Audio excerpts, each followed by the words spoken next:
Hi everyone, I hope you're having a really good Sunday and a good week, and I just hope that your life is going very well and everything is going good for you. So today I actually wanted to answer some questions that have been asked. So questions from the comments that people have left, or comments that people have left that I can reply to and provide answers. And I'm gonna start with this one, and just to say that some of the comments I'm gonna read them as they're written, and some I'm going to paraphrase them if they're like a little bit longer. So the first one, this person says, like, lady, this needs to be like applied. If this is just a bunch of knowledge, if you don't apply it and it's not working for you, then it's crap. And my reply to that is, it's not necessarily crap. If someone was to gift me a bag of gold right now and I wasn't sure what they gifted me, and I just put that bag in my house and in my attic, for example, it doesn't necessarily mean that I've got crap in my attic. I've still got gold in my attic. I'm not aware that I've got gold. So if there is information that you're not using, it doesn't mean that information is crap. So I would say maybe there needs to be an attitude change about that. There used to be a saying before that knowledge is power, and that's partially true. Applied knowledge is power. So if you have knowledge and you're applying it and it's working for you, then that means that you're actually harnessing the power that's in that knowledge, and so you're using it to its full capacity. Just because you're not using something to its full capacity does not mean that that thing is crap. So I would say that we could all do, I intend that we all have a mindset shift about knowledge. Knowledge is a powerful thing if we apply it. So in a way, you're right, we need to apply these things. And yes, the Bible says, and I'm not going to remember in this moment, I intend that I remember, but if I don't say it exactly as it's written in the Bible, so just bear with me on that. You have to be a doer of the word. You have to do the things that you hear. So I usually say in my message and in my video that please apply this, apply what I'm saying to you. Go and test it on in everyday things, test it on particular things. So let's put these things and these concepts into action so we can reap the harvest, reap the rewards that come with this knowledge that we're all sharing and we're all enjoying. So yeah, so thanks for that comment. Right, on to the next one.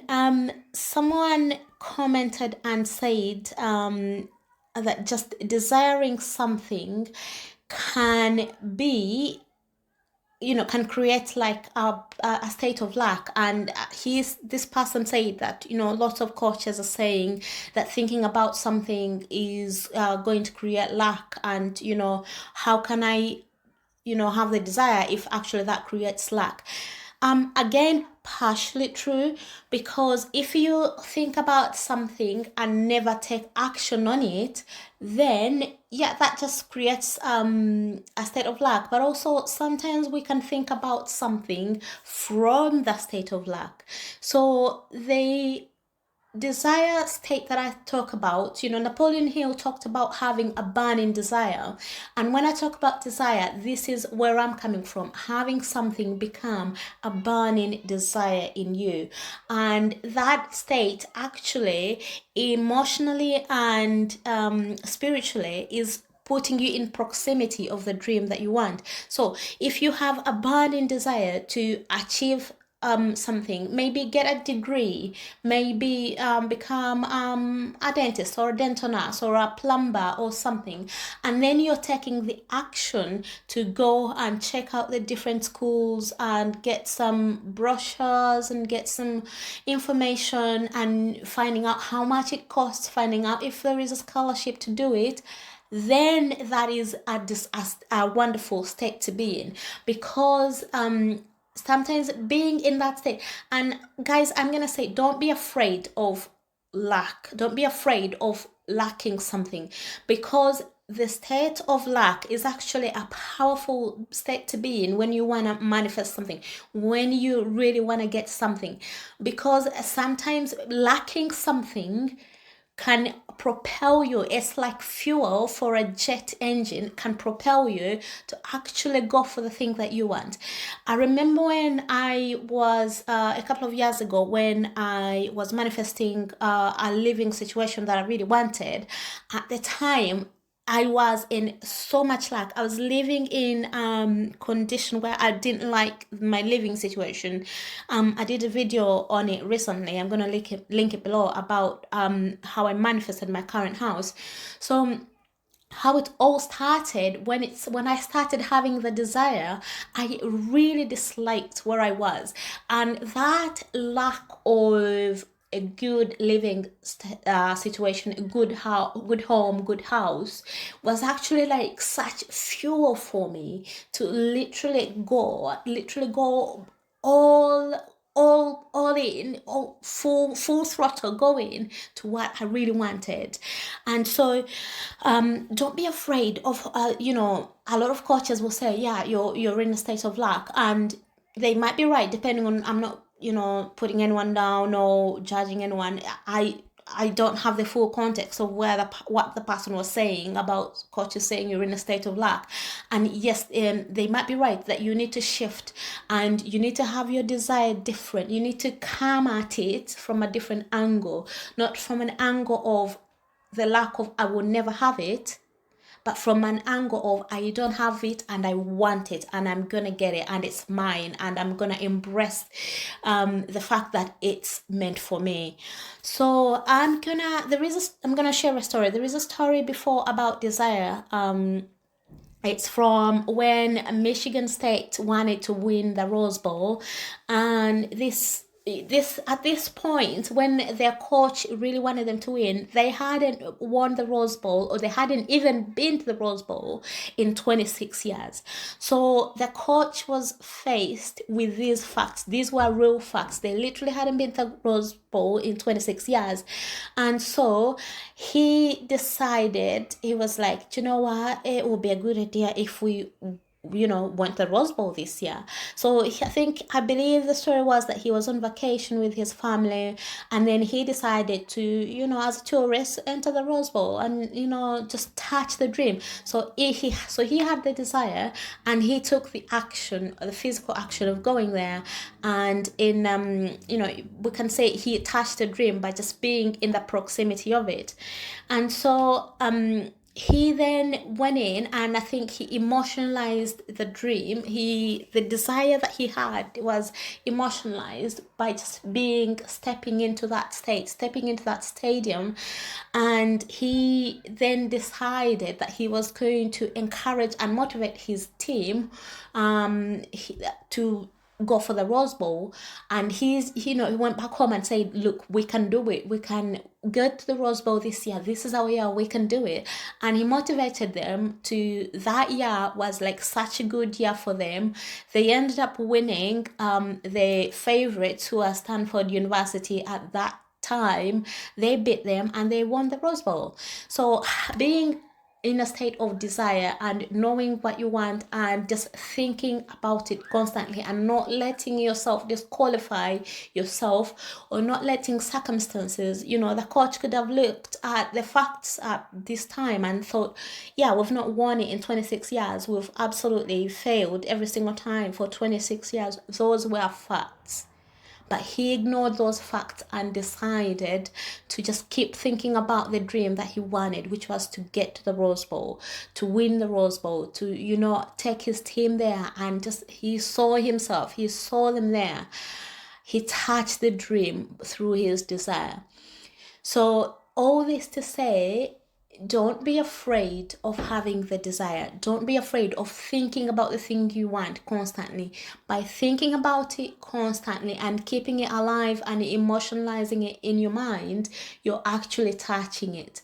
You're touching it in the spirit realm, and it won't be long before you're actually touching it in the physical realm.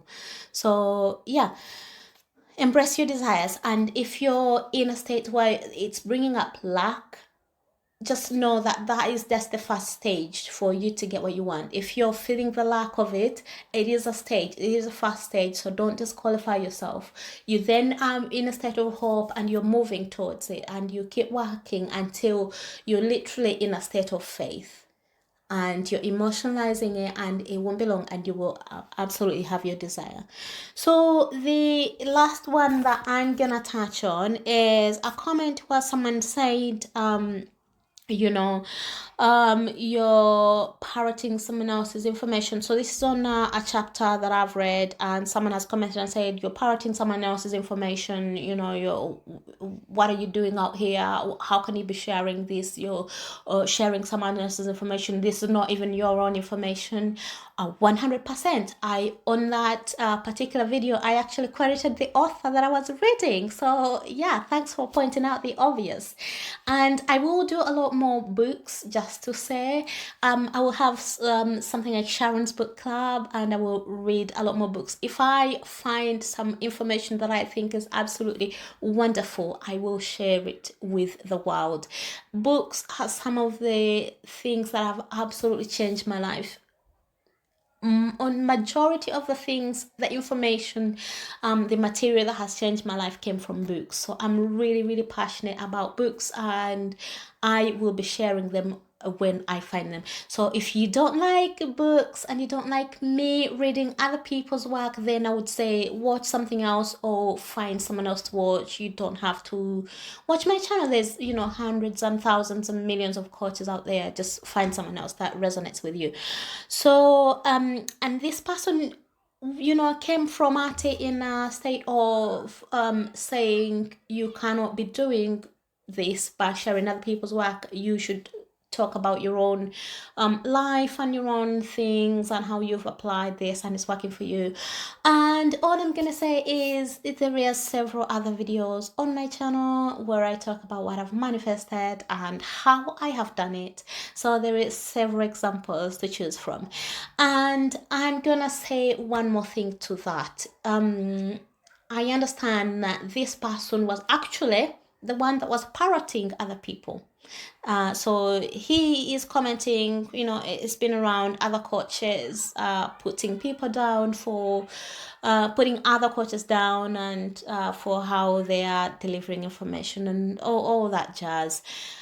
All I'm gonna say is, as a coach, my part is not to come at it from a judgment place. My part is to come at it and spread love and spread light. So my only position is to make you understand that your dreams are possible, and to ask you the key question of what do you want? What do you really want? Not for me to say to you, you shouldn't do this or you shouldn't do that, or if you're a fellow coach like me, I don't believe you should be delivering your message that way. That's really up to you. That's really up to how people want to deliver their message. But the whole point is, am I helping you achieve your dreams? Am I helping you achieve the life of your dreams? That's what I'm more focused on. That is what I want.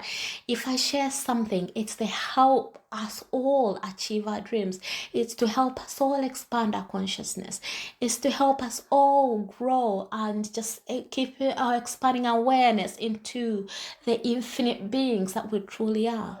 That's my calling. That is my whole purpose, is to literally bring heaven on earth to all of us.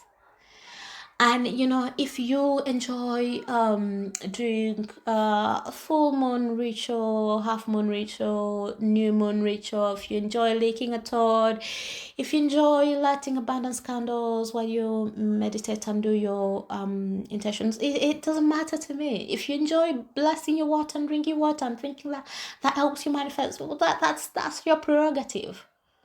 My whole point is to get you to achieve your dreams and for you to manifest your desires. So everything that I share, my intention is that it is helping someone even if it's one person, is helping someone apply it, test it, and achieve their dreams. If at the end of the day you achieve your dreams, it helped bring awareness and it helped expand your consciousness.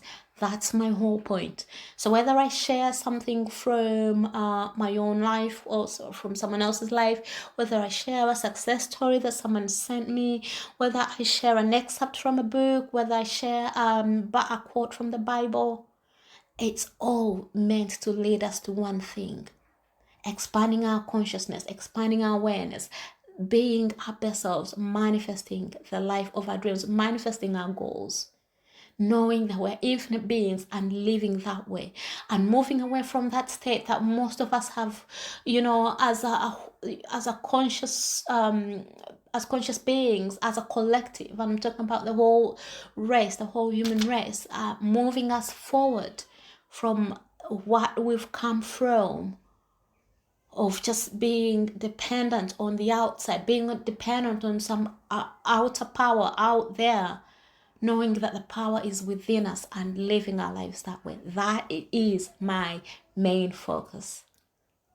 So I have the intention and I have the desire of creating another video about how you can manifest a home, how you can manifest a house, and I'm actually thinking of doing it as a live. So if you want me to do this as a live, comment below and let me know. And yeah, guys, thank you so much for watching. Thank you so much for being here. Thank you for commenting and sharing this. Thank you for listening. And I intend that you're having a wonderful week. Your desires are manifesting for you easily, effortlessly, and you're just living heaven on earth wherever you are. Have a good day, and I will catch you on the next one.